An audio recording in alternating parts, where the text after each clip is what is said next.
BJP के सांसद निशिकांत दुबे ने जिस तरह की बयानबाजी की, जिस तरह की भाषा की मर्यादा लांघी सुप्रीम कोर्ट के लिए सीजेआई को लेकर, इस पर सबकी निगाहें थी कि क्या सुप्रीम कोर्ट इस पूरे के पूरे मामले में स्वतः संज्ञान लेता है।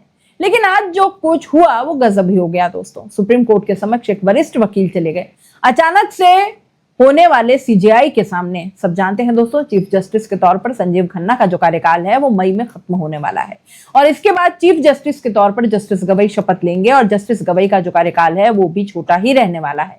लेकिन जस्टिस गवई के लिए कहा जाता है कि वो भी संजीव खन्ना की तरह ही तेज तर्रार हैं और इसके अलावा बहुत से ऐसे मामले हैं दोस्तों जो जस्टिस गवई ने इस सरकार के खिलाफ दिए हैं। इस सरकार को कतई पसंद नहीं आएंगे जो जस्टिस गवई एक मामले में सुनवाई के कर रहे थे। तभी अचानक कुछ ऐसा हुआ जो आपको सुनना चाहिए। दोस्तों, मीडिया रिपोर्ट्स में खबर चल रही है कि भारतीय जनता पार्टी यानी बीजेपी सांसद निशिकांत दुबे की ओर से सुप्रीम कोर्ट को लेकर दिए गए बयान के बाद अवमानना याचिका दायर करने की मांग पर देश की सबसे बड़ी अदालत ने कहा कि इसके लिए बेंच की अनुमति की जरूरत नहीं है। सुप्रीम कोर्ट ने आज सोमवार को याचिकाकर्ता से कहा कि इसके लिए हमसे नहीं बल्कि अटॉर्नी जनरल से मांग कीजिए। पहले सुनिए निशिकांत दुबे ने कहा क्या था। आर्टिकल 368 कहता है कि इस देश के संविधान को, पार्लियामेंट को सभी कानून बनाने का अधिकार है। कानून की व्याख्या करने का अधिकार सुप्रीम कोर्ट का है। वो कह रहा है कि 3 महीने में जो है राष्ट्रपति बता दें कि क्या करना है, 3 महीने में गवर्नर बता दें कि क्या करना है। और उसके बाद आज जो है ये देश राम कृष्ण सीता राधा द्वादश ज्योतिर्लिंग से लेकर 51 शक्तिपीठ का है। सनातन की परंपरा है, लाखों साल की परंपरा है। आप जब राम मंदिर का विषय होता है तो आप राम मंदिर में कहते हो कि कागज़ दिखाओ, कागज़ दिखाओ। कृष्ण जन्मभूमि का मामला आएगा मथुरा में तो कहोगे कागज़ दिखाओ। आप जब शिव की बात होगी, ज्ञानवापी मस्जिद की बात आएगी, कागज़ दिखाओ। और आज केवल आप मुगलों के आने के बाद जो मस्जिद बने हैं उसके लिए कहते हैं कि आप कागज़ कहाँ से दिखाओ। इस देश में धार्मिक युद्ध भड़काने के लिए केवल और केवल सुप्रीम कोर्ट जिम्मेवार है। सुप्रीम कोर्ट अपनी सीमा से बाहर जा रहा है। सुप्रीम कोर्ट की सीमा ये है कि भारत का संविधान जिस कानून को बनाया उस कानून की उसको व्याख्या करनी है और यदि वो व्याख्या नहीं कर सकती है और सब कुछ के लिए सुप्रीम कोर्ट जाना है तो इस संसद का कोई मतलब नहीं है, विधानसभा का कोई मतलब नहीं है, उसको बंद कर देना चाहिए। यहाँ पूरा जजमेंट लिखा हुआ है कि राष्ट्रपति का क्या अधिकार है, उपराष्ट्रपति का क्या अधिकार है, प्रधानमंत्री का क्या अधिकार है, हमारे पार्लियामेंट का क्या अधिकार है, हमारे सुप्रीम कोर्ट का क्या अधिकार है, हाई कोर्ट का अधिकार है। जब सब कुछ लिखत पढ़त में है तो तुम नया कानून कैसे बना दिया? 3 महीना कहाँ से लेके आ गए कि राष्ट्रपति को 3 महीने के अंदर फैसला करना है? ये किस कानून में लिखा हुआ है?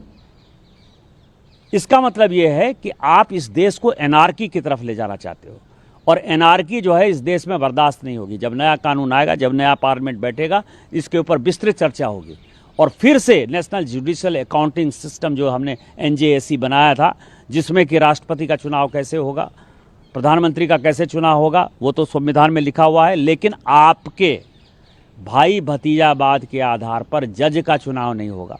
दोस्तों, इस मामले का जिक्र जस्टिस BR गवई और जस्टिस ऑगस्टीन जॉर्ज मसी की बेंच के समक्ष किया गया। याचिकाकर्ता के वकील ने बीजेपी सांसद निशिकांत दुबे की सुप्रीम कोर्ट और प्रधान न्यायाधीश यानी CJI संजीव खन्ना की आलोचना करने को लेकर की गई टिप्पणियों का हवाला दिया। कहा कि कोर्ट की अनुमति से अवमानना याचिका दायर करना चाहते हैं।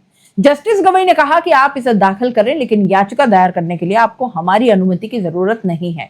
बेंच ने यह भी कहा कि याचिकाकर्ता को मामले में अटॉर्नी जनरल से मंजूरी लेनी चाहिए। इससे पहले निशिकांत दुबे ने पिछले हफ्ते शनिवार को सुप्रीम कोर्ट पर निशाना साधते हुए कहा था कि अगर सुप्रीम कोर्ट को ही कानून बनाना है तो संसद और राज्य विधानसभाओं को बंद कर देना चाहिए। यही नहीं, उन्होंने मुख्य न्यायाधीश जस्टिस संजीव खन्ना पर भी निशाना साधा और उन्हें देश में गृह युद्ध के लिए जिम्मेदार ठहराया। झारखंड से 4 बार के लोकसभा सांसद निशिकांत दुबे की यह टिप्पणी केंद्र की ओर से कोर्ट को दिए गए इस आश्वासन के बाद आई है कि वो वक्फ संशोधन एक्ट के कुछ विवादास्पद प्रावधानों को सुनवाई की अगली तारीख तक लागू नहीं करेगा। कोर्ट ने पिछली सुनवाई के दौरान इन प्रावधानों पर सवाल उठाए थे। वक्फ संशोधन एक्ट मामले में एक वादी का प्रतिनिधित्व करने वाले सुप्रीम कोर्ट के वकील अनस तनवीर ने अटॉर्नी जनरल RK वेंकटरमण को चिट्ठी लिखकर सांसद दुबे के खिलाफ अवमानना कार्यवाही शुरू करने की सहमति का अनुरोध किया। याचिकाकर्ता के अनुसार बीजेपी नेता ने शीर्ष अदालत की गरिमा को कम करने के उद्देश्य से बेहद निंदनीय टिप्पणी की। पत्र के अनुसार, मैं गौड़ा संसदीय क्षेत्र से लोकसभा सांसद निशिकांत दुबे के खिलाफ आपराधिक अवमानना की कार्यवाही शुरू करने के लिए आपकी सहमति का अनुरोध करते हुए न्यायालय अवमानना अधिनियम 1971 की धारा 15(1)(b) के तहत ये चिट्ठी लिख रहा हूं। इसे सुप्रीम कोर्ट की अवमानना के लिए कार्यवाही को विनियमित करने के नियम 1975 के नियम 3C के साथ पढ़ा जाए। पत्र के अनुसार सांसद दुबे ने सार्वजनिक रूप से जो बयान दिए हैं वे बेहद निंदनीय हैं, भ्रामक हैं और इनका उद्देश्य सुप्रीम कोर्ट की गरिमा और अधिकार को कमतर करना है। हालांकि निशिकांत की पार्टी ने उनके बयान को निजी बयान बताते हुए खुद को अलग थलग कर लिया है। पार्टी के प्रमुख जेपी नड्डा ने इस पर बताया कि उन्होंने पार्टी नेताओं को ऐसी टिप्पणियां नहीं करने के निर्देश दिए हैं। दोस्तों, आप इस पूरे मामले को कैसे देखते हैं? अपनी राय कमेंट बॉक्स में लिख भेजिए। जाते जाते चैनल को लाइक, शेयर और सब्सक्राइब जरूर कर दीजिए। नमस्कार।